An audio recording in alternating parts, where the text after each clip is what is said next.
Hello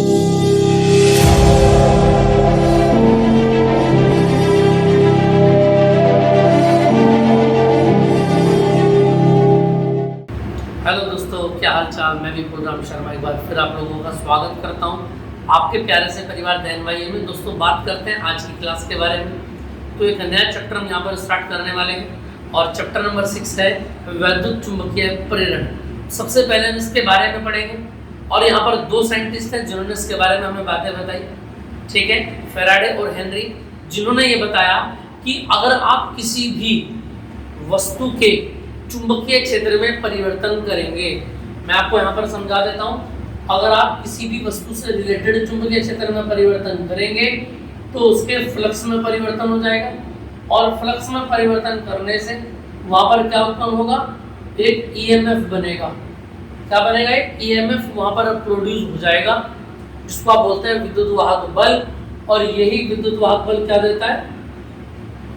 प्रेरित धारा उत्पन्न करता है। कुछ बात समझ में आ रही है? फिर दोबारा से मेरी बातों को समझेंगे आप। अगर आप किसी भी वस्तु से संबंधित चुंबकीय क्षेत्र में परिवर्तन करते हैं तो फ्लक्स में परिवर्तन हो जाएगा और फ्लक्स में परिवर्तन करने से उसके ईएफ में परिवर्तन हो जाएगा, जिससे कि प्रेरित धारा वहां पर उत्पन्न हो जाएगी। इतनी बात क्लियर है? अब इस बात को थोड़ा सा मैं लिख के आपको समझाता हूँ कि ये होता क्या है। देखिए जरा, अब यहाँ पर एक बात याद रखेंगे। देखो, यदि किसी चालक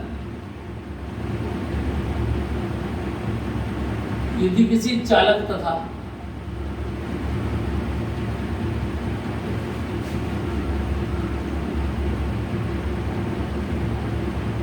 चुंबकीय क्षेत्र के बीच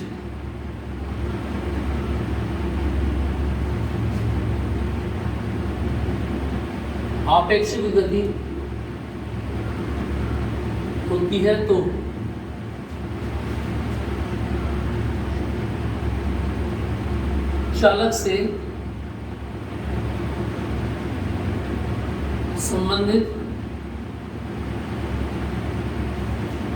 चालक से संबंधित चुंबकीय फ्लक्स में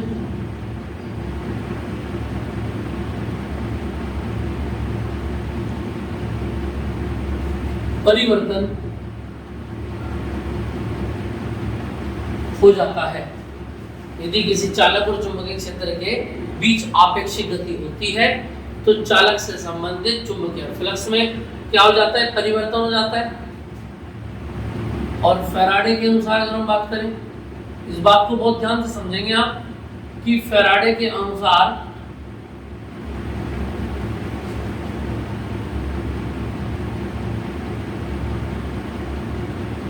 चालक के फ्लक्स में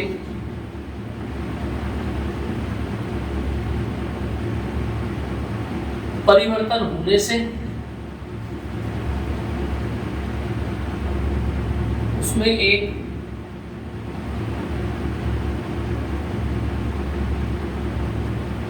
विद्युत वाहक बल उत्पन्न हो जाता है,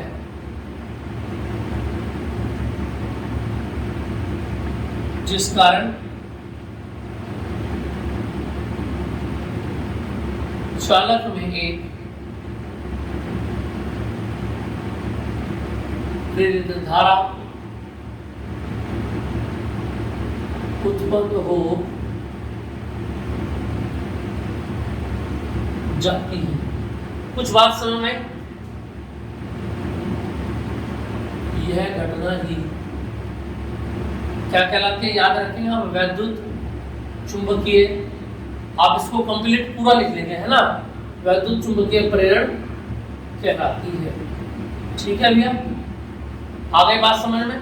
यहाँ पर शॉर्ट आप लिख सकते हैं याद रखने का तरीका, ट्रिक अगर आपको याद रखनी है तो ट्रिक ये है कि अगर आप बी में कोई चेंज करेंगे तो आपको 5 में भी चेंज करना पड़ेगा। 5 में चेंज करेंगे तो विद्युत वाहक बल आएगा, जिससे कि क्या होगा, इंड्यूस्ड करंट यानी कि प्रेरित धारा इसके अंदर बहने लगेगी। ये हो गया जी याद करने की ट्रिक। इतनी बात याद रहेगी आपको। फिर दोबारा सुन लो, बी में चेंज करा तो 5 में चेंज हो जाएगा और दोस्तों अगर फाई में चेंज किया तो उसके अंदर ईएमएफ यानी कि एक विद्युत वाहक बल वहां पर उत्पन्न हो जाएगा, जिससे कि क्या उत्पन्न होगी, एक ऐसी धारा जो धारा अपने आप उत्पन्न होती है उसको बोलते हैं इंड्यूस्ड करंट यानी कि प्रेरित धारा। इतनी बात आपको याद रहेगी। चलिए तो क्लियर है इतनी बात। अब यहां से आगे की बात को स्टार्ट करते हैं। देखेंगे नंबर 2 पॉइंट देखते हैं, वैद्युत चुंबकीय प्रेरण संबंधी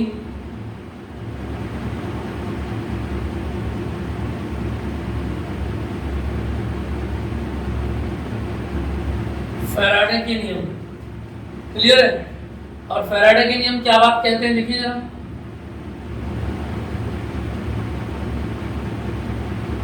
फैराडे ने मुख्यतः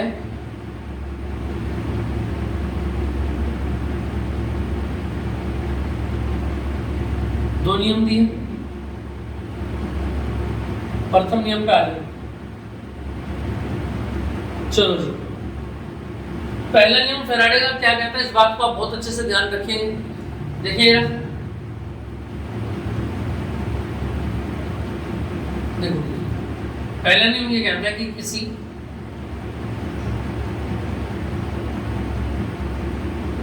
चालक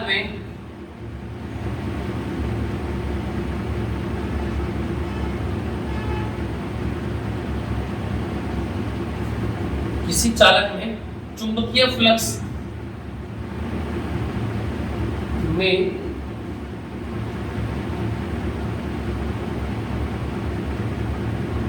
परिवर्तन की चुंबकीय फ्लक्स में परिवर्तन की ऋणात्मक दर सदैव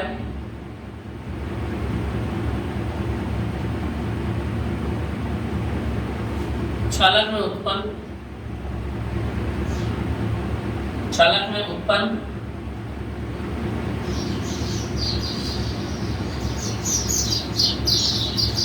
वैद्युत वाहक बल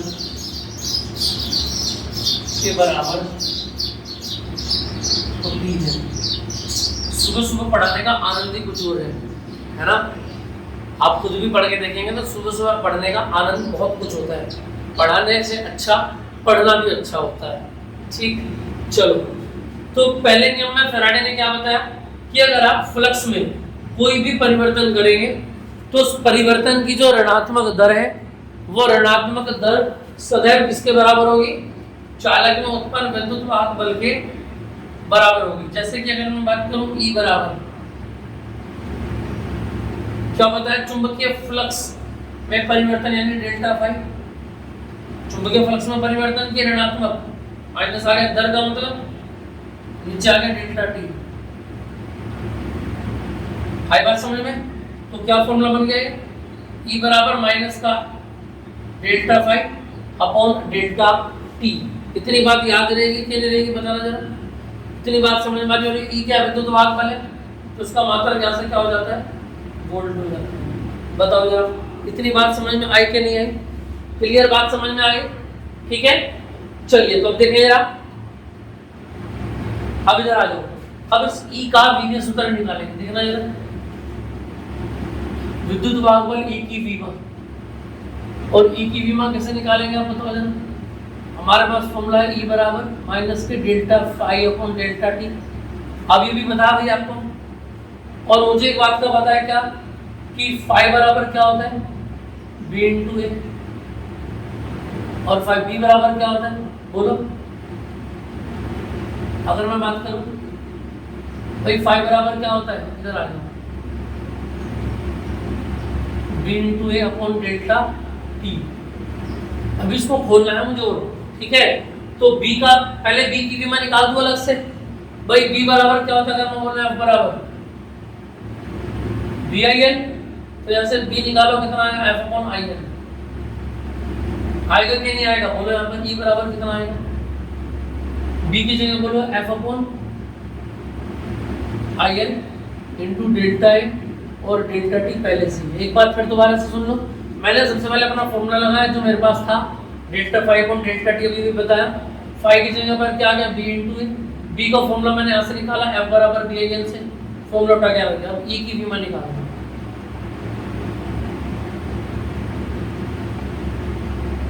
ई की बीमा जब आप निकालेंगे तो एफ की जगह पर क्या आ जाएगा बोलो, M L T minus two. A की जगह पर क्या आ जाएगा, एल स्क्वायर। आई की जगह पर एम्पियर आएगा और एल की जगह पर क्या आ जाएगा, और टी की जगह पर क्या आ जाएगा, टी। कोई दिक्कत किसी को? इस वेक्टर कैपिटल ई की बीमा कैसे निकालेंगे आप लोग, देखो जरा क्या आ जाएगा, ऐसे बोलो ऊपर से भाई, एक तो एम बचा ऊपर से और एल से एल कैंसिल हो गया, एल कितना आ गया 2, टी की पावर बोलो कितना, नीचे कितना 1, ऊपर जाके -1 तो -3 आ गया, और ए ऊपर कितना आ गया, e की पावर माइनस का 1। इतनी बात समझ में आई कहीं आई? ये किसकी बीमा आ गई दोस्तों, ये वेक्टर कैपिटल ई की बीमा आ गई। इतनी बात क्लियर है? चलो ये तो हो गया पहला नियम, पहले नियम की बीमा भी निकाल दी। अब बात करते हैं दूसरा नियम, और दूसरा नियम क्या कहता है, ध्यान देंगे इस बात के ऊपर आप।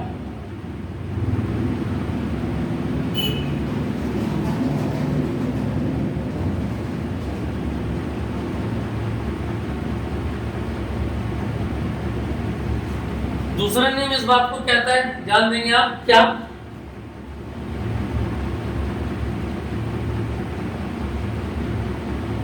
दूसरा नियम कहता है कि प्रेरित धारा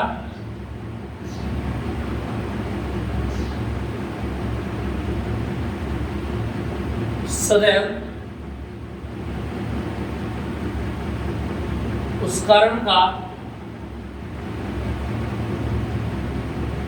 विरोध करती है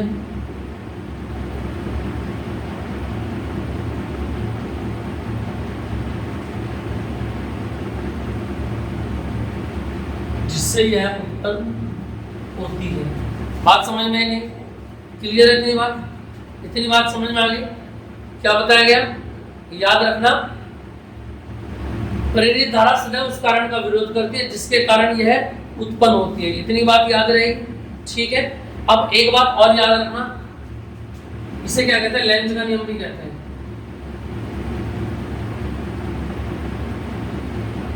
और तीसरी बात यह है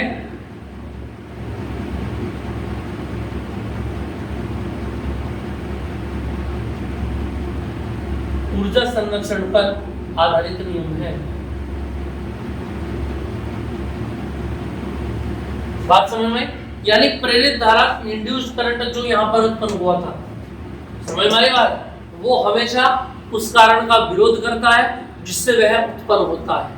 समझ, इस बात को मैं थोड़ा सा और एक्सप्लेन करेंगे। अगले क्लास में हम पढ़ेंगे कि फैराडे ने किस तरीके से प्रयोग किए, और ये जो थ्योरी हम बिल्कुल 2 मिनट या 2 सेकंड में पढ़ लेते हैं, इसको यहाँ तक लाने में, अनुप्रयोग प्रयोग से यहाँ तक फॉर्मूले तक लाने में कितना संघर्ष फैराडे ने अपनी जिंदगी में किया, उसको हम पढ़ेंगे आने वाली नेक्स्ट क्लास में, यानी कि क्लास नंबर 96 में हम उसको पढ़ेंगे। चलिए तो दोस्तों, फिर उम्मीद है बहुत अच्छे से आपको हमारी क्लासेस समझ में आ पा रही होंगी, और काफ़ी बच्चे, अब तो बहुत लंबा सफ़र हो गया है, और 100 वीडियोस हमारी होने वाली हैं इस 2023 और 24 की परीक्षा में। जितनी भी आपकी हेल्प हो पा रही है, कमेंट जरूर करें दोस्तों, शेयर और सब्सक्राइब जरूर करें। आप अगर चैनल को सपोर्ट नहीं करेंगे तो हमको मोटिवेशन नहीं मिलेगा और बेहतर वीडियोस बनाने का। तो आप सभी से रिक्वेस्ट है, इस चैनल को ज़्यादा से ज़्यादा शेयर, सब्सक्राइब और लाइक जरूर कीजिए, और उम्मीद करते हैं कि आप उन बच्चों को वीडियोस के लिंक ज़्यादा दें जो हाल फिलहाल में 12th में है, या जिनके घर में कोई बच्चा 12th में है, ठीक है, क्योंकि वही हमारी वीडियोस को देख पाएंगे। ठीक है दोस्तों, चलिए तो मिलते हैं नेक्स्ट क्लास में। जय हिंद।